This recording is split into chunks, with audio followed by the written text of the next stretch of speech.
Sebentar. Kamu kan langsung Sebentar, mengalihkan. sebentar. Di dalam surat Kamu An-Nisa menjelaskan, di di menjelaskan dalam firman surat. saja nggak, belum jelas. Baik, saya bacakan ayatnya ya. Ini surat An-Nisa ayat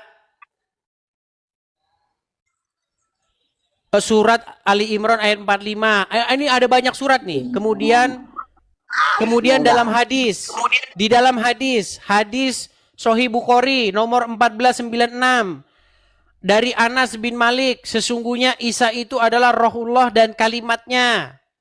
Terus dalam Quran surat Ali Imran ayat 39, Quran surat Ali Imran ayat 45. Banyak ini, banyak sekali. Sesungguhnya Isa itu adalah firmannya dan rohnya dan kalimatnya. Banyak sekali nih. Yang mana yang mau kamu ini? Mau minta kamu bahas Iya, di makanya sini? kita Kalau kalian tidak senang mengatakan saya fitnah, pergi kalian ke Mabes Polri, sudah saya bilang. Datang ke Mabes Polri bilang, kata orang ini, orang Islam, robnya mayat. Biar saya kasih tunjuk, yang bilang gitu bukan saya, yang bilang itu lawan debat saya. Ya, Sarudin, kamu sudah mengakui bahwa umat muslim berseru-seru kepada Muhammad. itu bukan konteks pembicaraan saya tadi, tapi saya mengakui ya. Tapi bukan Mengakui. meminta ya. Bukan. Begini, tenang, Ya. tenang Sarudin. Supaya kita ini saling mengerti satu sama lain gitu loh. Yang Islam paham Kristen itu apa, yang Kristen paham Islam itu apa. Itu yang ingin saya Nah, itu bangun. lebih bagus. Itu yang ingin saya Oke. bangun. Nah, sekarang saya banyak melihat orang-orang Islam di media sosial di mana bilang begini, Karesten, kenapa kau bernyanyi-nyanyi di gereja, kau panggil-panggil Yesus? Kenapa kau sembah manusia? Kenapa kau tuhankan manusia? Saya balik pertanyaan itu kepada kalian. Muslim, kenapa kau di jalan raya nutup jalan, gelar tikar, kalian pukul-pukul rebana? Ya Rasulullah, ya Muhammad, ya. Sekarang saya tanya, ketika kalian berseru-seru ya Muhammad, ya Rasulullah, Assalamualaikum ya Nabi, Anda berseru-seru kepada siapa? Kepada Nabi Muhammad Sallallahu Alaihi Wasallam. Terus kenapa kalian nyalahin kami kalau kami berseru-seru kepada Yesus? Pada waktu itu kami bukan meminta kepada Nabi Muhammad, tapi kami memuja keistimewaan Nabi Muhammad. Kalau kalian memuja-muja manusia, kami memuja-muja Yesus, terus kenapa kalian kok protes ketika kami memuja manusia? Sedangkan kalian memuja manusia Berbeda. juga. Nah, Kami memuja Nabi Muhammad bukan sebagai sesembahan, tapi sebagai utusan yang kami syukuri diutusnya Nabi Muhammad. oke baik. Sementara kalian, Apa bahasa? Kristen, Oke, apa bahasa Arabnya Tuhan itu? ilahun, Oke, selain daripada itu. Rabbun, bukan Tuhan Oke, tapi oke. Bahkan tadi bukan sekarang bukan Tuhan. Jadi bahasa Indonesianya Rob itu apa? Rob ini adalah sebagian dari pekerjaan Oke. Tuhan. Ketika Anda menyapa Allah, Untuk ya Robbi. Ketika Anda menyapa Allah, ya Robbi. Kalau diterjemahin ke dalam bahasa Indonesia apa? wahai wahai zat yang mengatur saya. Oke. Muhammad Rob kalian gak? Ya, ya, bukan hanya Rob, bahkan banyak, no Tuhan. Ya Malik, ya Kudus, ya Oke. Salam, Oke, banyak. sekarang saya Rob aja, Rob aja. Muhammad itu Rob Oke, kalian gak? tidak. Jadi siapa yang mengatur orang Islam supaya masuk kamar mandi pakai kaki kiri, terus ambil air wudhu? Siapa yang ngatur itu? Syariat Islam yang Bukan Muhammad. disampaikan oleh Nabi Muhammad. Oke, yang membuat peraturan siapa? Islam. Allah yang membuat peraturan tapi melalui lisan Nabi Muhammad. Oke, di mana Allah menyuruh Muhammad supaya masuk kamar mandi pakai kaki kiri? Hah? Nah, ini ada hadis qudsi. Ada hadis qudsi. Ya, ucapan siapa Kamu tahu itu? hadis qudsi? Ya, hadits Ucapan Allah qudsi. yang Oke. Sekarang gini, Muhammad kan nyium-nyiumin batu di Arab, betul? Oh, Yang nyuruh Muhammad nyiumin batu di Arab siapa? Allah lah. Mana ayatnya dalam Quran? Yang sekali lagi saya katakan ada perintah yang tidak terkodifikasi di dalam Al-Quran. Itulah disebut hadis qudsi. Ya udah, Yang terus tanpa Anda tahu melalui dari mana itu disuruh Allah? Dari hadis qudsi beliau. Mana? Kutip yang hadis diterima dari qudsinya. Allah. Kutip hadis qudsinya. Ah, itu saya tidak hafal. Ada tapi itu ada. Begini Saroni, saya cuma mau bilang begini. Yang mengatur orang Islam itu Muhammad. Gini, kalau kamu sadar sebenarnya hidupmu itu dikontrol sama Muhammad. Kalau kamu betul-betul, coba tenang dulu. Ketika kamu nanti malam ini tidur, coba kamu pusatkan pikiran kamu, renungi. Sebenarnya yang mengendalikan umat Islam itu siapa? Yang bikin orang Islam ngambil-ngambil air, terus di sedot-sedot 3 kali, terus digini begitu sampai 3 kali, terus cuci-cuci begini, ya kan? Terus tangannya begini, habis itu begini, terus masuk kamar mandi pakai kaki kiri, keluar pakai kaki kanan, celananya cingkrang. Yang bikin begitu siapa coba?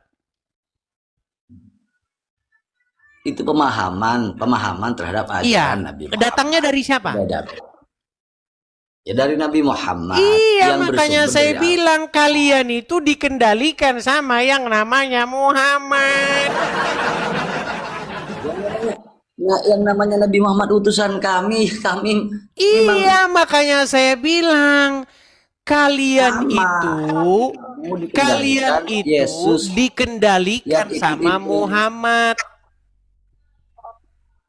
sama kamu dikendalikan Yesus yang ikut Betul. iblis. Betul, saya dikendalikan oleh Yesus, kamu dikendalikan oleh Muhammad. Yang ikut iblis. Mana? Oke, itu konteks pembicaraan kamu dengan orang yang tadi ya. Kita kan tadi belum selesai, saya diturunin sama kamu kan?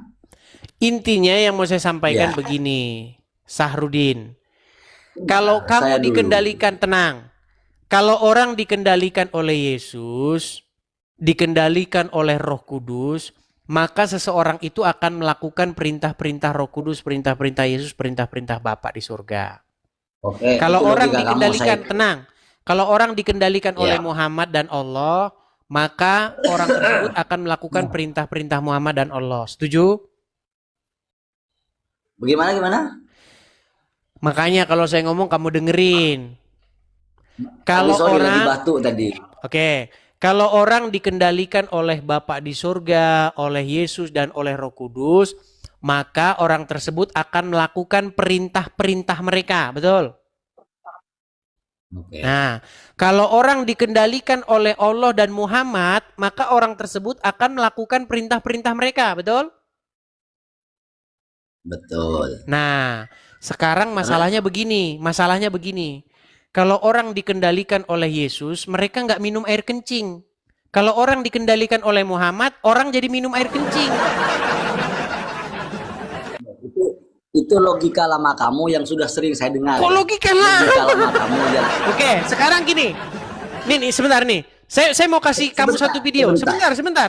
Saya mau kasih kamu video. Biar enak kita. Saya sudah tahu itu. Jangan. Sudah saya Kenapa tahu. kamu ketakutan? Kenapa kamu ketakutan? Tidak ketakutan. Sebentar.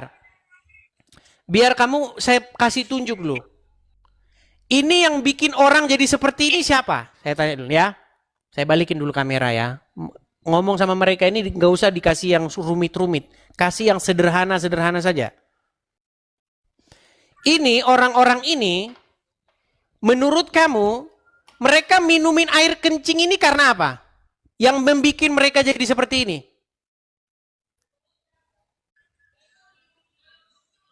balik dulu kameranya. Ini udah jelas Saya tidak ini. mau bilang sama gambar. Nih yang bikin orang minum-minum kencing ini siapa?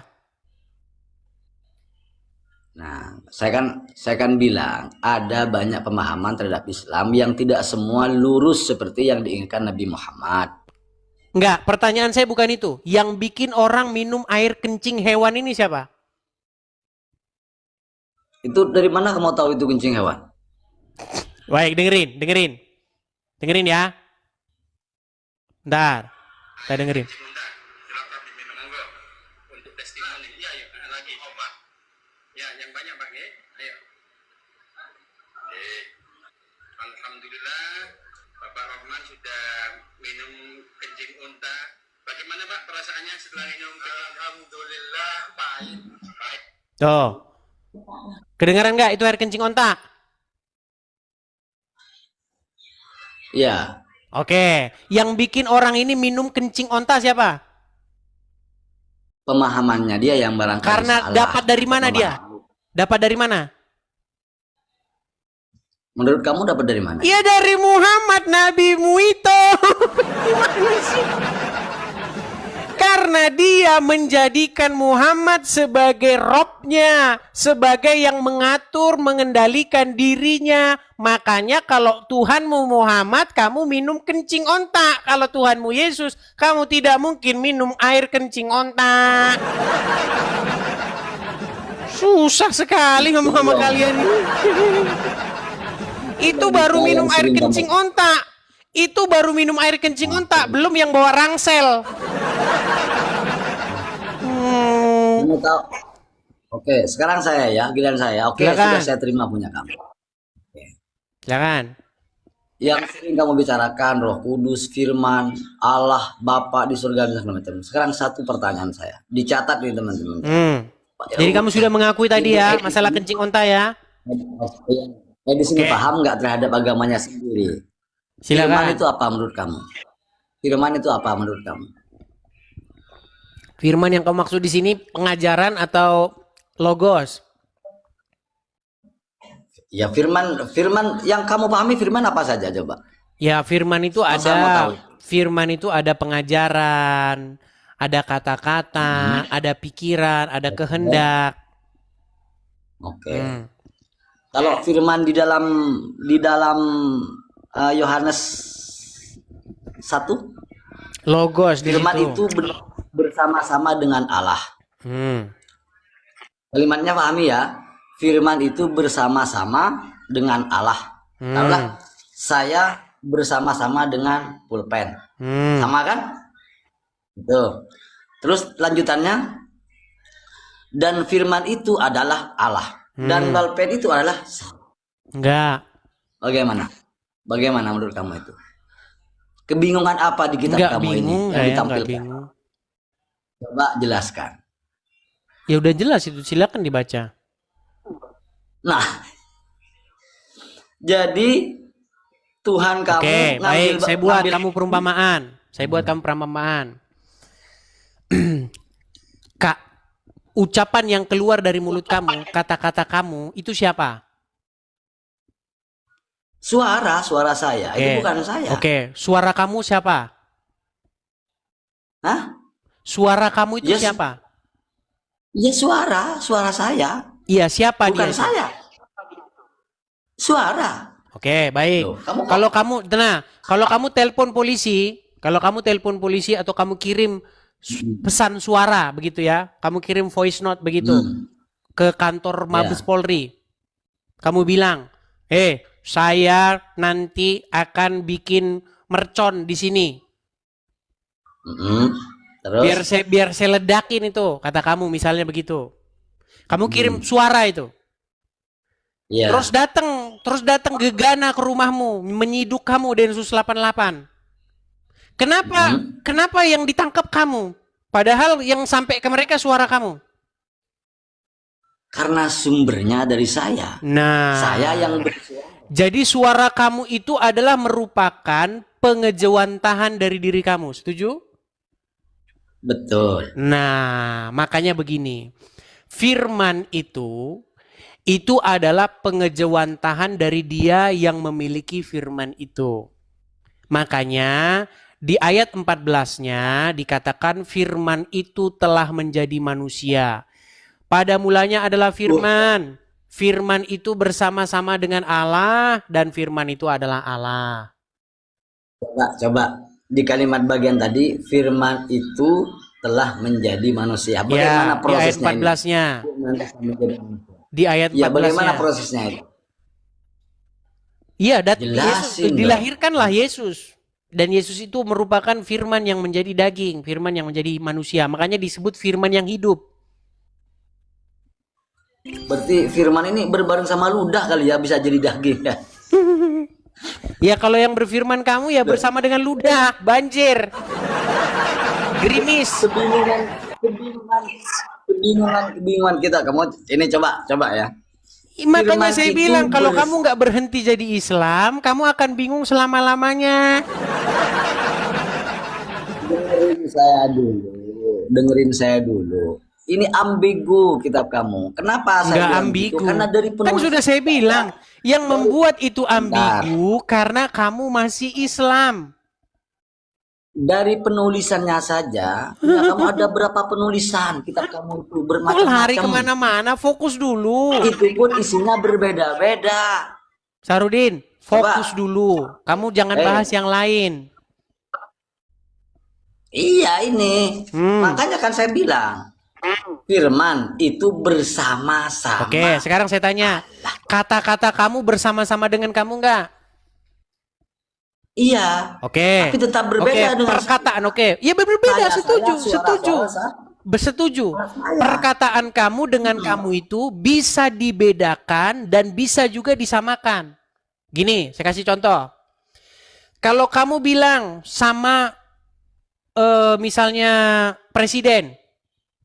Kalau kamu katakan, presiden anjing lo. Misalnya kamu bilang gitu kata presiden. Itu kan kata-kata kamu keluar, betul? Ya betul. Nah, kata-kata kamu itu bisa nggak kamu dipenjara karena kata-kata kamu? Bisa. Nah, karena kata-kata kamu itu merupakan tenang. Karena kata-kata kamu itu merupakan pengejawantahan dari kamu, betul? Ya. Kenapa yang nggak dipenjarain kata-kata kamu saja? Kenapa kok kamunya yang dipenjarain?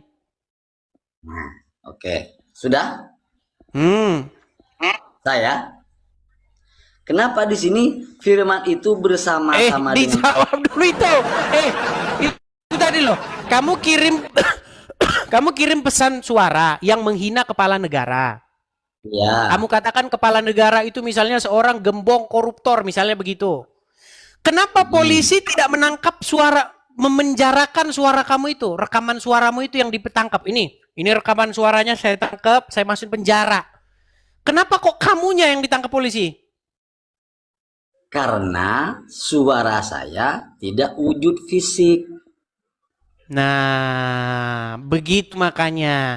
Karena suara kamu itu merupakan pengejawantahan dari kamu, cerminan dari kamu, dan kamu pemilik dari suara kamu itu. Dan sesungguhnya suara kamu itu adalah gambar daripada kamu sendiri. Setuju? Betul.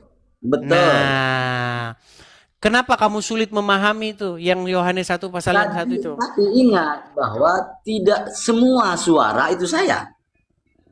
Ingat, Saya bilang suara kamu. Yang saya bilang suara kamu, bukan suaranya kodok. Iya, makanya ini saya mau mencoba menjelaskan. Tidak semua suara itu saya. Jadi tidak semua suara yang masuk ke televisi kemudian menangkap saya. Karena ada banyak perbedaan suara. Betul? Gimana ini orang ini malah bahas yang lain. Udah, jadi intinya begini. Oke, kamu percaya dengan Quran? Tenang. Kamu percaya dengan Quran nggak? Jangan tanya saya dulu. Di sini cara kamu mengalahkan orang kan begini memang. Kamu belum bisa jawab. Begini, biar kita nggak debat kusir. Tenang. Sarudin, biar kita nggak debat kusir. Saya dulu. Biar kita nggak debat kusir. Tenang. Biar kita nggak debat kusir. Kamu percaya nggak bahwa di dalam Al-Quran Isa itu adalah kalimatullah? pertanyaan saya dulu terjawab, baru kamu Meninggal tanya. langsung dia ditanya. Itu memang bodoh. Orang Kristen mengimani. Terjeda. Nyalain kameramu. Nih, orang Kristen mengimani bahwa Yesus itu adalah firman. Firman Allah yang menjadi manusia. Ada lagunya itu. Nah, sekarang saya tanya, tenang, saya belum selesai. Safrudin, saya belum selesai. Kamu mengimani nggak bahwa Nabi Isa di dalam Al-Quran itu adalah kalimatullah? Nabiullah, bukan kalimatullah. Oke, kalau saya tunjukkan ayatnya bahwa Isa itu kalimatullah gimana? Tunjukkan. Baik, ini orang Islam ini nggak pernah ngerti isi Al-Quran, teman-teman. Oke, baik ya. Itu ada di dalam Quran sebentar ya. Coba surat An-Nisa. Baca aja langsung. Sesungguhnya Isa itu adalah ruhnya dan kalimatnya. Jadi Isa di dalam Al-Quran merupakan ruhullah dan kalimatnya. Isa itu adalah kalimatnya dan ruhnya. Sekarang saya tanya, gimana maksudnya Isa itu kalimatnya? Lafaz Arabnya dibaca. Lafaz Arabnya dibaca dulu. Kamu baru mau belajar. Gimana kamu mau diskusi di situ kamu belajar? Sebentar. Kamu kan langsung mengalih. Sebentar. Di dalam surat An-Nisa ayat kamu menjelaskan di dalam firman surat saja belum jelas. Baik, saya bacakan ayatnya ya.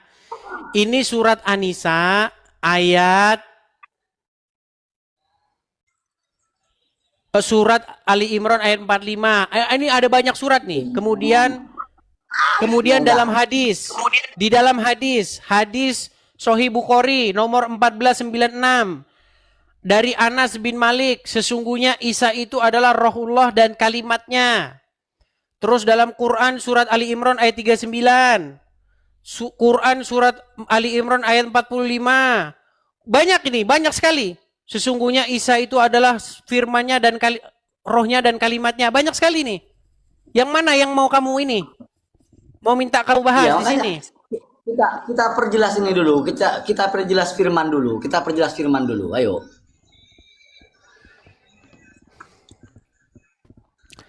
Kamu kan tadi sudah saya tanya mengenai antara kamu dan kata-kata kamu. Kamu setuju bahwa kata-kata kamu itu cerminan dari diri kamu? Ya, persoalannya sekarang tiba-tiba dari kok bisa suara jadi orang gitu loh. Yang kemudian orang itu dianggap Tuhan sama kamu. Baik. Firman Allah di tempat kamu menjadi buku, bener nggak?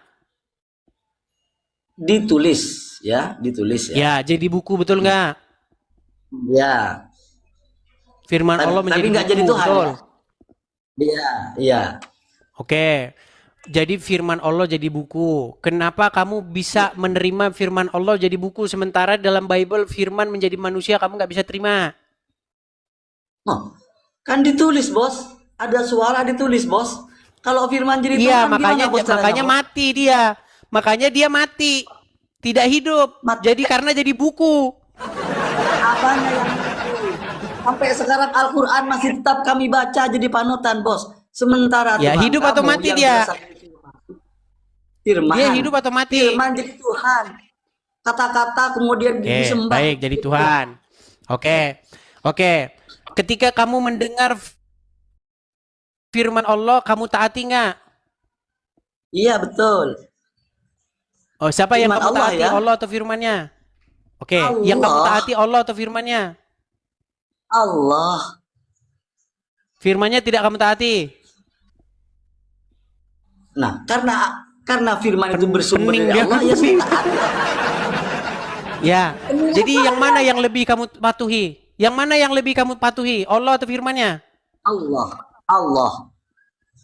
Jadi Allah lebih kamu taati daripada firman-Nya? Allah, betul. Jadi kamu lebih patuh kepada Allah daripada firman Allah? Sebenarnya tenang. Kamu lebih patuh Sebenarnya kepada Allah atau firman-Nya? Allah Jadi kamu lebih patuh kepada firman Allah lebih patuh kepada Allah daripada firman-Nya? patuh kepada Allah. Intinya Ya. saya Tidur patuh kamu pada di bawah Allah. sana. Ya, kamu tidur di bawah sana. Hai teman-teman, jumpa lagi dengan Jagur Channel. Saya sangat menghargai bagaimana diskusi agama ini dijalankan dengan cara yang santun dan penuh rasa hormat. Di tengah dunia yang seringkali dipenuhi perdebatan sengit, melihat orang-orang mampu berdialog tanpa saling menjatuhkan adalah hal yang sangat membangun. Ini menunjukkan bahwa perbedaan pandangan dalam hal keyakinan tidak harus menjadi sumber konflik, melainkan dapat menjadi saran untuk saling memahami dan memperluas wawasan.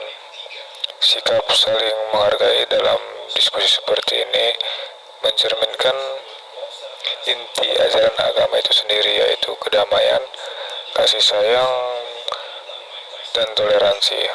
Semoga diskusi seperti ini dapat terus dilakukan dan menjadi inspirasi bagi masyarakat luas bahwa keharmonisan dapat terwujud ketika kita mengutamakan etika dan rasa kemanusiaan di atas perbedaan. Jangan lupa subscribe, like, komen Jagur Channel agar bisa membuat video ataupun mempost video-video selanjutnya. Disclaimer, ini hanya diskusi, bukan ajang mencari pemenang atau juara. Jadilah penonton yang baik dan bijak.